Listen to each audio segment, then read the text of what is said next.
नमस्कार। मैं अपने सभी दर्शकों को दिवाली के शुभ अवसर पर बहुत बहुत शुभकामनाएं देता हूं। मैं बहुत बहुत धन्यवाद देता हूं। मैं आज 31 अक्टूबर है। 31 अक्टूबर हमारे देश के इतिहास के लिए बहुत ही ऐतिहासिक दिन है।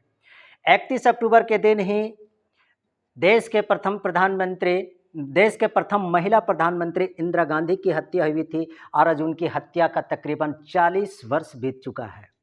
और हमारे देश के लिए ऐतिहासिक दिन 31 अक्टूबर इसलिए भी है क्योंकि आज हमारे देश में राष्ट्रीय एकता दिवस के रूप में भी मनाया जाता है। सरदार वल्लभ भाई पटेल ने हमारे देश के 500 लगभग देशी रियासतों को एकीकृत करने का जो उन्होंने योगदान जो दिया था, देश की खंडता को अखंड बनाने में उन्होंने जो योगदान दिया, इसलिए हमारे देश में राष्ट्रीय एकता दिवस के रूप में भी मनाया जाता है।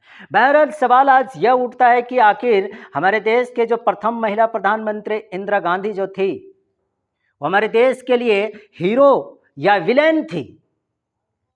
तो मैं हीरो के बारे में पहले बताना चाहूंगा कि आखिर देश के वासी किस रूप में इंदिरा गांधी को एक हीरो के रूप में मानता है।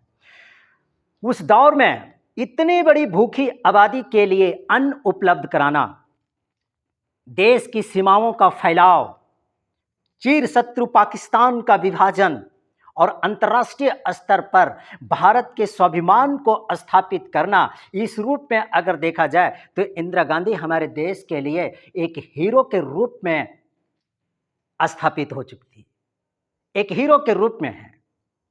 लेकिन इंदिरा गांधी अंदर से तानाशाही भी थी, अंदर से तानाशाही थी। इसके पीछे मैं बहुत सारे कुछ दो चार उदाहरण मैं अपने दर्शकों को मैं बताना चाहता हूं।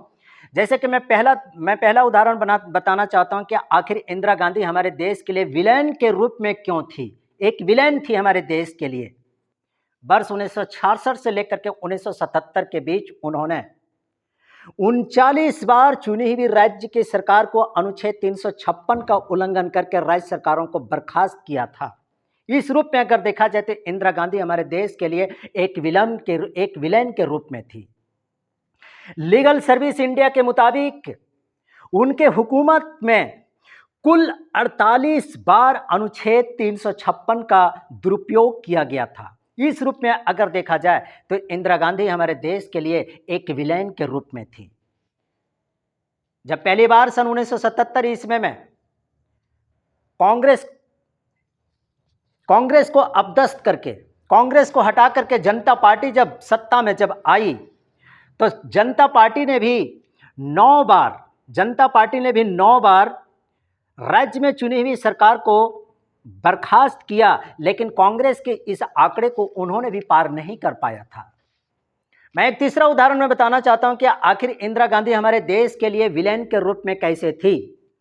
सन 1975 में आपातकाल उनकी बड़ी एक भूल थी। आपातकाल को लागू करना इंदिरा गांधी के लिए एक बहुत बड़ी भूल थी। यह एक अकेली ऐसी उनकी तमाम उपलब्धियों पर भारी पड़ती है एकमात्र भूल। इस रूप में अगर देखा जाए तो इंदिरा गांधी हमारे देश के लिए एक विलेन के रूप में थी। मैं अगले उदाहरण के तौर पर मैं बताता हूं कि आखिर इंदिरा गांधी हमारे देश के लिए विलेन के रूप में क्यों थी।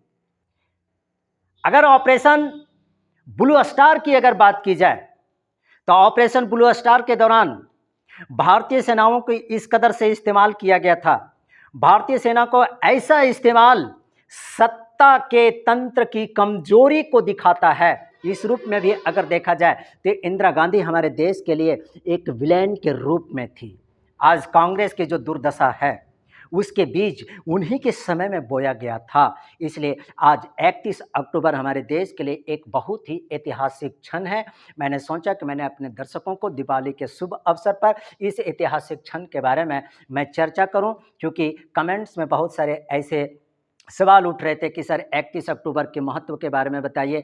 आखिर इंदिरा गांधी हमारे देश के लिए हीरो थी या विलेन थी। मैं समझता हूं कि शायद मेरी इस लेक्चर को, मेरी इस बात को आप लोगों ने बहुत अच्छी तरीके से समझा होगा। मैं पुनः दीपावली के शुभ अवसर पर मैं अपने दर्शकों को बहुत बहुत धन्यवाद देता हूं। जय हिंद, जय भारत।